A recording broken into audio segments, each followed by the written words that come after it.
Well, hello and welcome to the Northern Illawarra Uniting Church sermon for this week, December 3rd, the third week of Advent.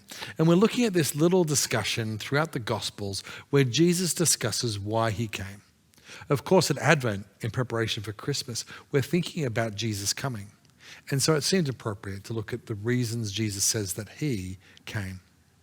And today I'm going to read to us a short passage. It comes at the end of a long chapter in John chapter 9. Let me read it for us. This is Jesus explaining to the disciples and to the local Pharisees why he came. This is John chapter 9, starting in verse 39. Jesus said, "For judgment I have come into this world, so that the blind will see, and those who see will become blind." Some Pharisees who were with him heard him say this and asked, "What? Are we blind too?"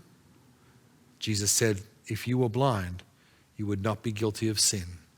But now that you claim you can see, your guilt remains." Well, friends, sometimes you see a sign that says Jesus is the reason for the season. But there's a question behind that. What is the reason for Jesus? For Christians, the Christmas story is not just a simple, pleasant myth of a divine baby God amongst us. Christmas is actually God's response to the human condition.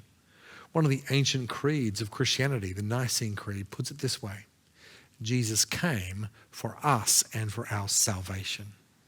So in some reasons, it might be even more appropriate to say that you and I are the reason for the season. God came for us. And today, we're going to be looking at one more reason, why Jesus came. What healing do we need? 2 weeks ago, we looked at Jesus' teaching on healing those who need healing. "I have come to call sinners," he said. "I'm like a physician who has come to heal the sick." And last week, we looked at Jesus' teaching that he has come to show us a different way to use our power. But today, Jesus says he has come for judgment. Some of you are thinking, oh, now we get to it. Underneath all that talk of grace and kindness, underneath all that talk of love, Jesus has really come to do what all religion seems to do, which is to bring judgment. Perhaps that's just the condemning truth behind the good news of Christmas. But let's probe this question a little deeper. What does Jesus mean when he says that he has come for judgment? Well, there's a reason that Jesus is talking about blindness in these verses.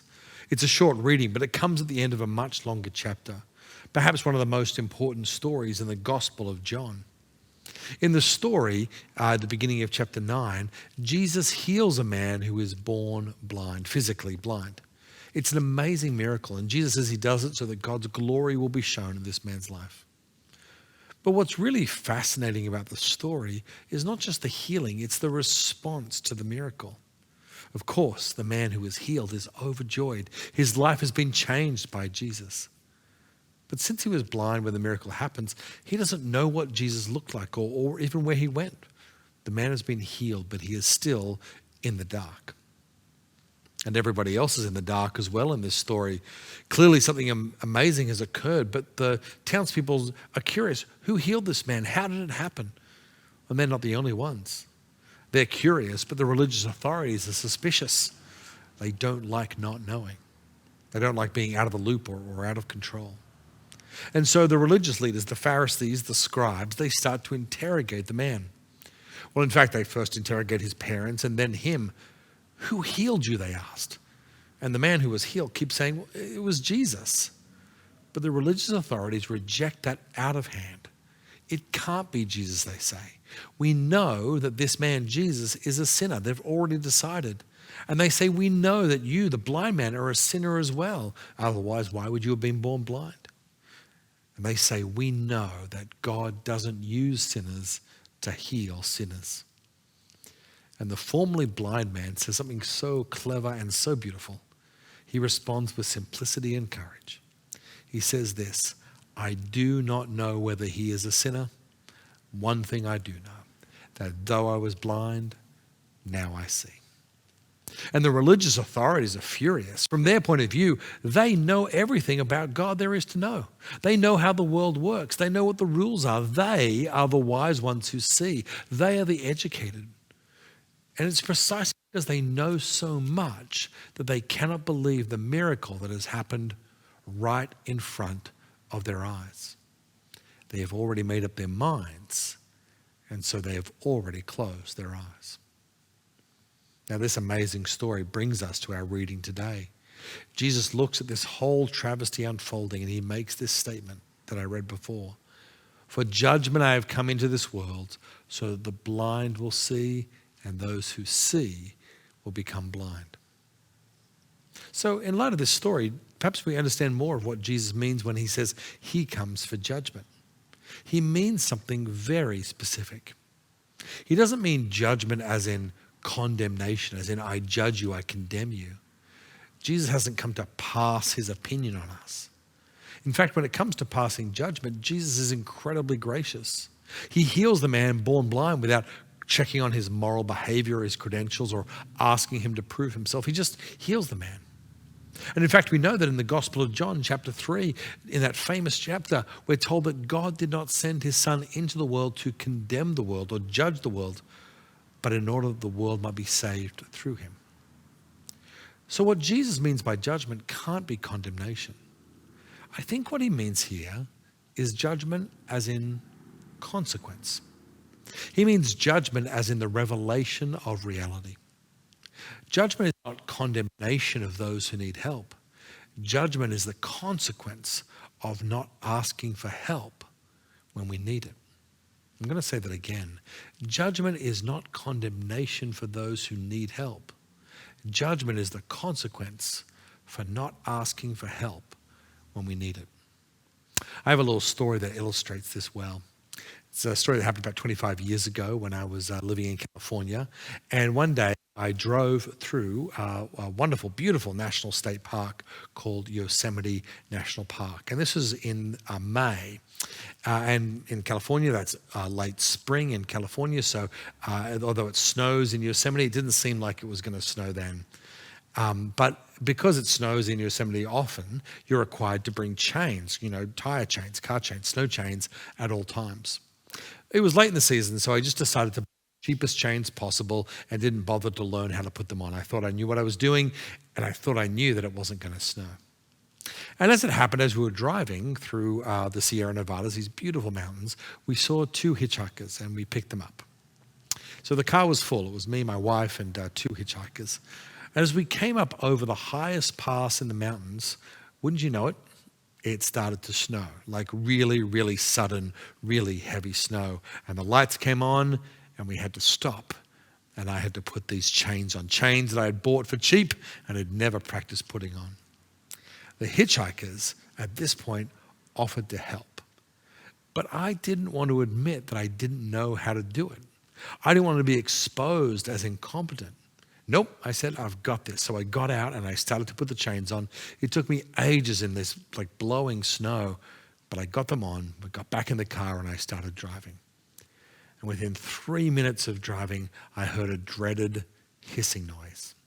One of the links on these bargain basement chains had punctured the front tire right in the middle of a storm. So not only was I in a storm with hitchhikers, I had a flat tire. And in a flash, without any laughter, without any recriminations or judgment, these hitchhikers got out of the car, helped me change the tire. And wouldn't you know it, by the time the snow had stopped and we drove right on. I dropped the hitchhikers off and drove back all the way home at whatever speed you're allowed to drive out on those emergency tires. What I experienced that day was a form of judgment. I experienced the consequences of my own foolishness and my own lack of planning. I didn't understand how the world worked, but I thought I did, and so I experienced consequences precisely because I didn't want to admit that I needed help. I was afraid of judgment. Do you see how ironic that is? It's so often fear of judgment that leads us to pretend that we have it all together, to pretend like we know what we're doing.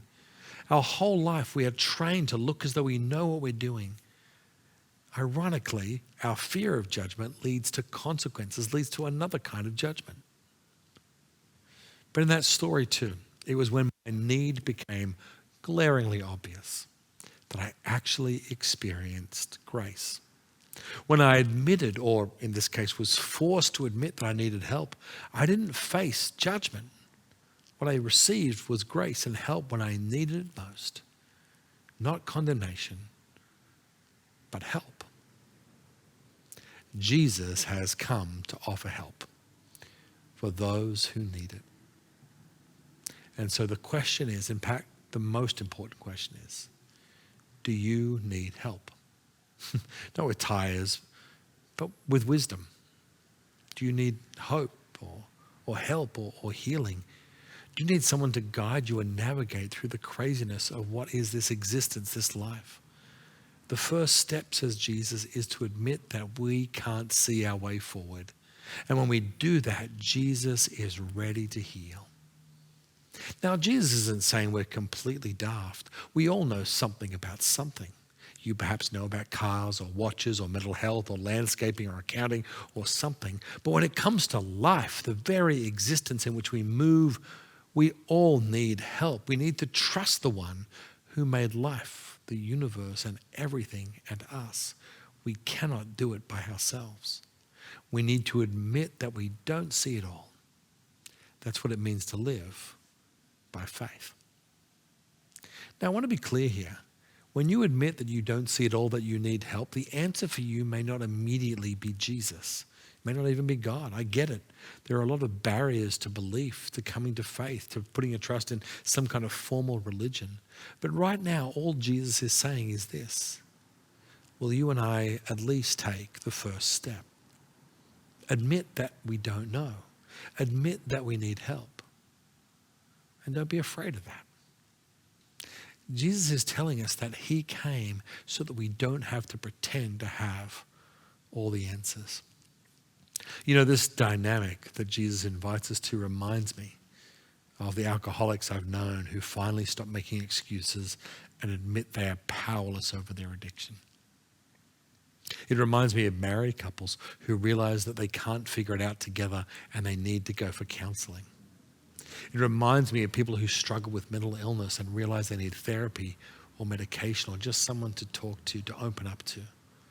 When they break out of the shame and acknowledge that that all of us need help.